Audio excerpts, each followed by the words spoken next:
وقل للمؤمنات يغضضن من أبصارهن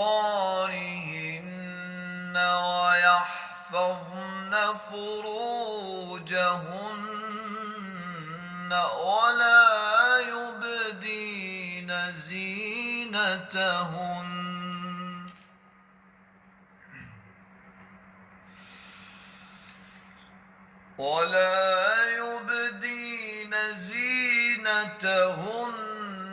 إلا ما ظهر منها وليضربن بخمرهن